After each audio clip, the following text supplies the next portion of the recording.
Christian. Union Pacific Steam Memories. Well, to be fair, I'm actually kind of surprised we're recording this because I wasn't originally anticipating to see the big boy in 2019, but over 2 years that does count. Old. And over 2 years that does count for vlog videos, so let's get into it. Union Pacific for 60 years now is continually the only Class 1 railroad to have a steam program, and it also has the distinction of having the only steam locomotive never retired by a Class 1 railroad. First off, hats off to UP for the past 60 years. And even when they were retiring steam and slowly scrapping it, they made this giant epic movie called The Last of the Giants, a movie which featured many different Union Pacific steam locomotives, and I actually remember seeing this as a kid. As a kid, one of the things I've always said multiple times, many different videos, many different places, was I remember watching Shining Time Station as a kid. So what was the steam locomotive in almost every opening and closing of Shining Time Station? The Union Pacific 844 when it was numbered the 8444. So naturally over the years, that to me became the ultimate icon for a steam locomotive. I always wanted to see the 844. And I've wanted to see it since I was a little kid. I always thought it was interesting with the smoke deflectors. It really gave it a European look.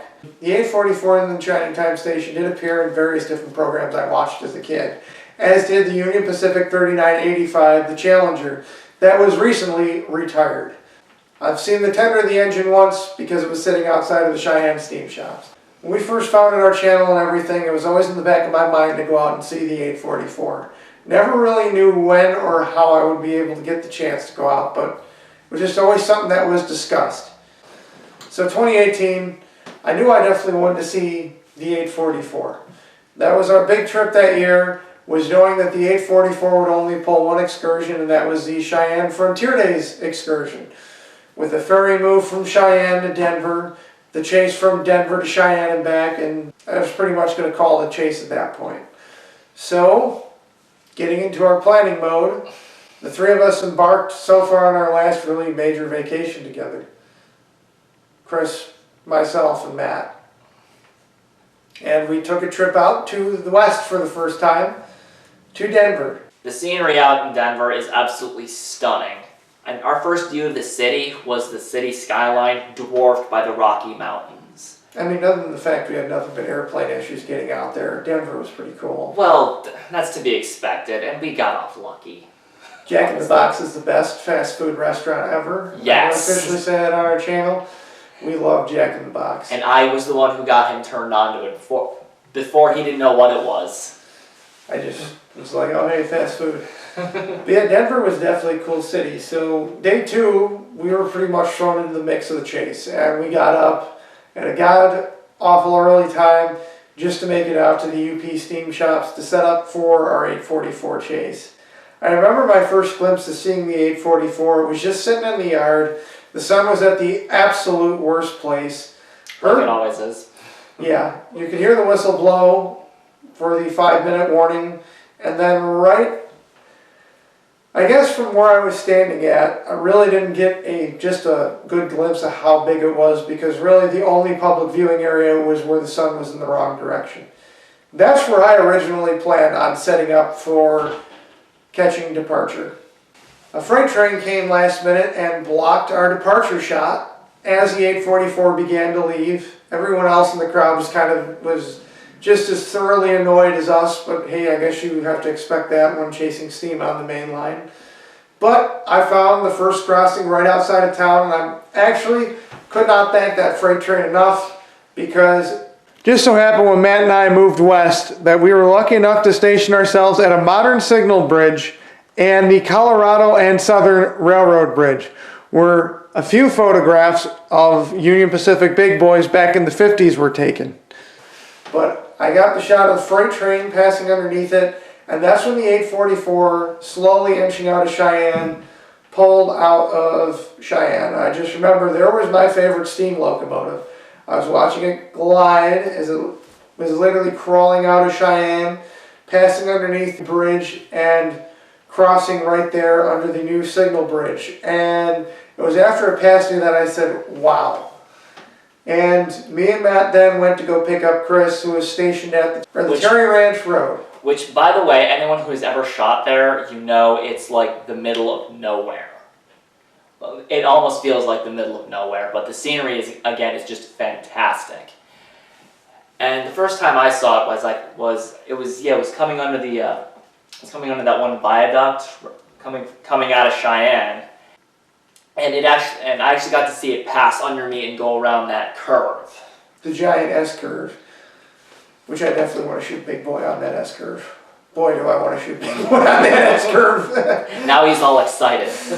After that, we decided, doing my research, I found out it was absolutely an insane chase.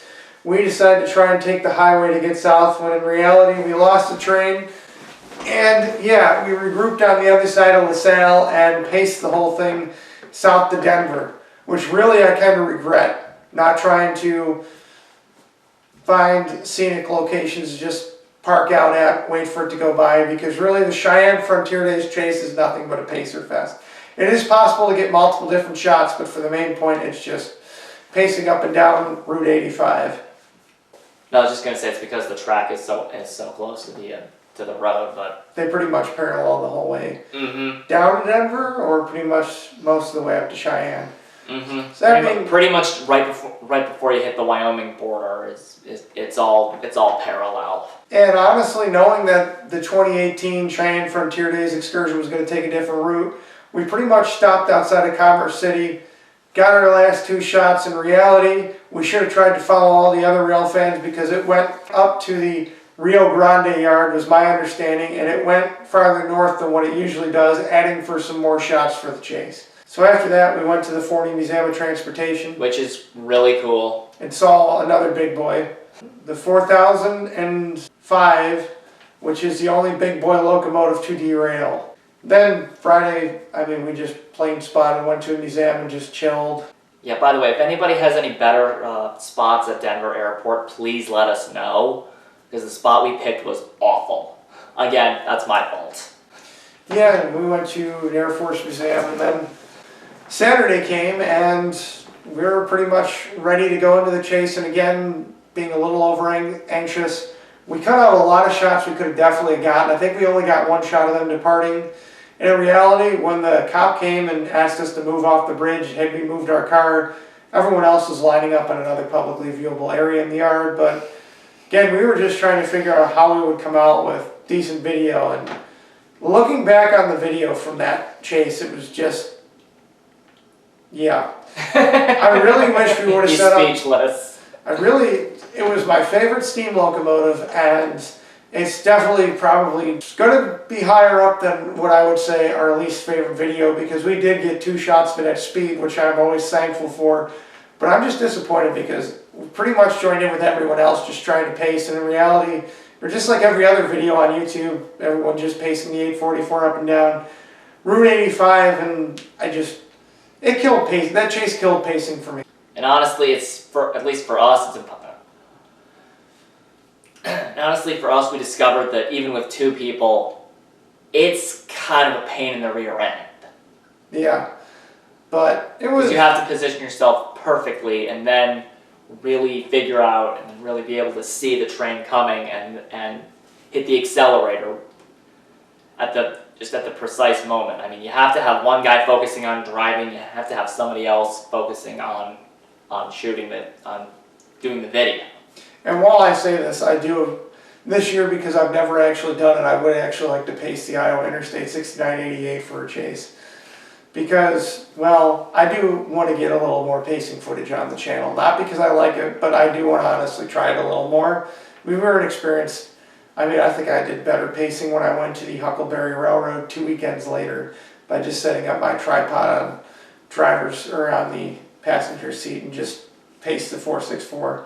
No one else likes me. That's a way to do it. No one else likes me, but that's pretty much how most people do it. But that's pretty much how most people are in general, anyway. But I'm just kidding. But in reality, I just think the chase could have went so much better, and we did get that classic shot at Terry Ranch Road on the S-curve from Yes. 3 different angles. That was probably one of my favorite shots of the entire day. And the 844 is really working up that grade there. Mm-hmm. I know it'll be seeing how it's been disposed of because the Denver Post no longer will sponsor the trip, but I would definitely love to shoot the 844 again on that line. That is still, even after seeing it, I mean, the sunset glint pace was probably my favorite part of the whole video, other than 2 standing shots we got. If we were ever given the opportunity, I don't think we'd ever pace that whole line again. No. So after that, and to be fair, the day pretty much ended on we set up at Commerce City and then found out about the lady getting killed. We set up for one of the best shots. And if I can interject here, on our way back south that evening, we actually saw a whole bunch of police cars going the opposite direction. Which is right, we did, and at that time we didn't know how we wanted to split off. I wanted to get the shot of the 844 passing the factory there, and I thought, man, that would be the perfect sunset clip shot of the 844. And it was a gorgeous sunset too. And we're just sitting there chilling with a bunch of rail fans. We actually met some guy who lived in the same area as us. We're just bullshitting, having a good time. We saw the tracker said it was stopped, and his son came by and said, Dad, we're not staying here. We're heading back to the hotel. And he's like, why? He's like, I don't care how dark it is. I want to get a shot of the 844. If you know the spot in Commerce City where the diamond is, there was people who were sitting not on the overpass, but they pretty much climbed up the overpass to get this kind of unusual vantage point of the 844 as it came back into town. And we're just kind of sitting there and we're like, why? He's like, it's not coming back through tonight. He turned down the radio and he said it hit and killed someone, and everyone went silent. Our thoughts still go out to the family of that woman, even though it's been highly criticized and highly debated. I just want to put it here in this video. You know what? Yes, I feel awful for the steam crew. They took someone's life. I feel they were probably affected by it a lot. I feel bad for that woman's husband, and even a month afterwards he came out and said, I miss my wife. We love trains. It was her fault. But you know, the amount of people that have literally been commenting, she's an idiot, she's stupid, it's all happened to everyone who wants to make a judgment call and literally talk about that. You see videos, there's always that one person standing too close. Like recently with the 1225 at the Carland elevator. And I'm sure at some point, everyone has stood a little closer than what they should have. And yes, it definitely did heighten security at a lot of railroad events, steam in the valley mainly. Still was a tragedy that happened that day to both the steam crew and the woman that unfortunately her life ended.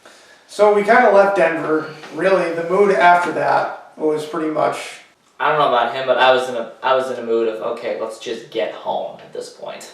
as was I. And when we were driving home that day, all I could think of was, did I happen to meet this woman at some point along the chase? Mm-hmm. And I was thinking the same thing. And that was literally what plagued us on our, because when we flew home from Denver, we found out it was quicker to fly into another airport about 2.5 hours away, and we still beat the plane home by about an hour. A whole hour. But yeah, the whole way home, that's all really any of us thought about was, did we meet her along the chase that day? And it was really kind of eerie.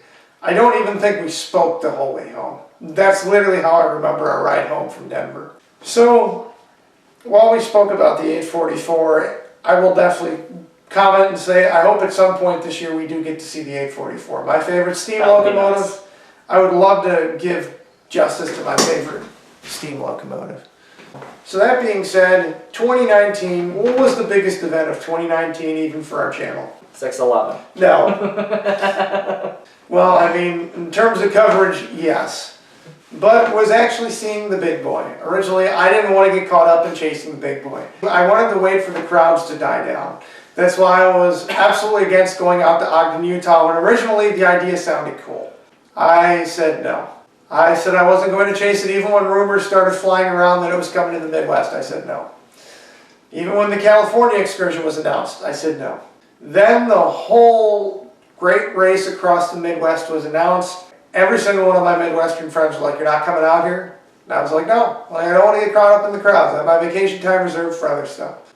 Then I got thinking, when is a big boy going to be this far east of the Mississippi River that it'll actually be coming to Chicago? So I thought about it, debated it, thought about it, debated some more on it. And pretty much within the span of 3 hours, I sold myself on going to see the big boy. I know, one of my most rational decisions ever. And the fact that it took him that long. The fact that To talk himself into it. and I know I was going to be flying solo because he wanted to go to the Heart concert, which I'm sorry, Big Boy was more worth going to see Heart, especially coming to Chicago. And last minute, Don't judge me. and last minute, Matt came into the picture after about a year of really actually not hearing from him.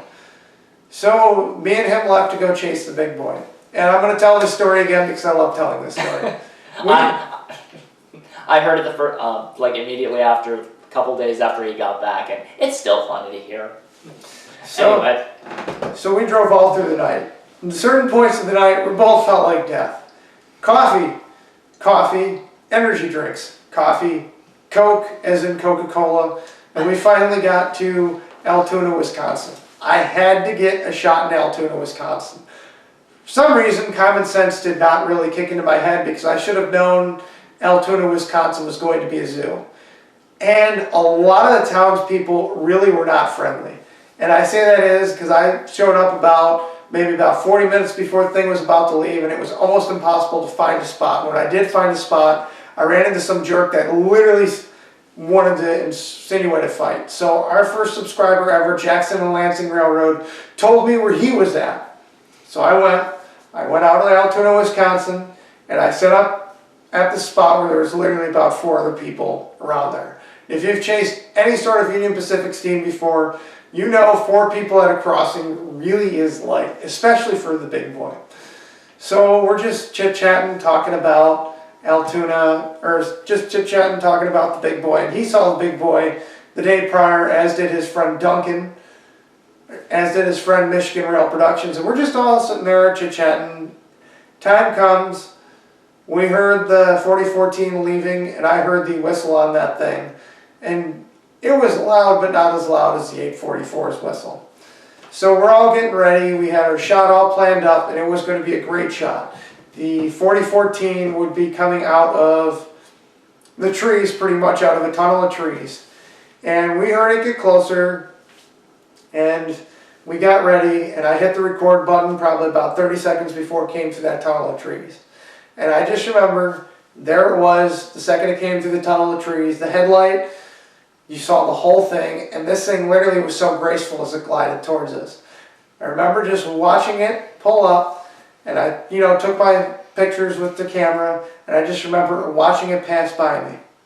And then after the whole train passed by us, I ran back to the rental vehicle, got in the rental vehicle, and I'll never forget getting in that vehicle going, there is the world's largest operational steam locomotive. There is the Union Pacific Big Boy. There's the locomotive that I have been told since a little kid would never be restored again. And I just was processing the fact that I saw it. I was processing how big it was. And then, in the midst of that, I somehow beat him to Fairchild and picked up Matt as he rounded the curve, and we got the shot there by the grain elevator. So that being said, one of the biggest reasons I didn't want to chase the Big Boy was because of the crowds and the 15-mile-long pacing lines, and that was the first thing we got stuck into, trying to get out of Fairchild. But I caught him once more before he made his first service stop at a curve, and we would have a successful day of chasing, catching him at multiple different points before I finally called it a day and went to the Mid-Continental Railway Museum. We were both stoked, even though we had no sleep. We both still could not believe we saw something as big as the Big Boy. It was literally, wow. There was no words to describe it. Day 2, the chase was a little easier because the roads did not follow the line as much. That being said, it was also harder because the Big Boy was running at 40 miles an hour and it had a straight shot where many of the locations pretty much the roads you had to cut over a lot. So once again, I met up with Michigan Rail Productions. Jackson and Lansing would pretty much cut out for the rest of the chase, but I pretty much would run into Michigan Rail Productions the rest of the chase. We started out just outside of Adams and got one of the best shots of the Big Boy departing. After that, we would catch it multiple more times. Day 2, I think the most notable shot was it passing the grain elevators in South Beaver Dam, Wisconsin. And then I caught him on the Y as he pulled into Butler, Wisconsin. Day 3 was by far my favorite day. As much as I love chasing in the middle of nowhere, day 3 kind of got more of that suburban view. Me and a few other rail fans set up in a outside of Butler, we could get the bridge in a curve, and then the whole general public showed up.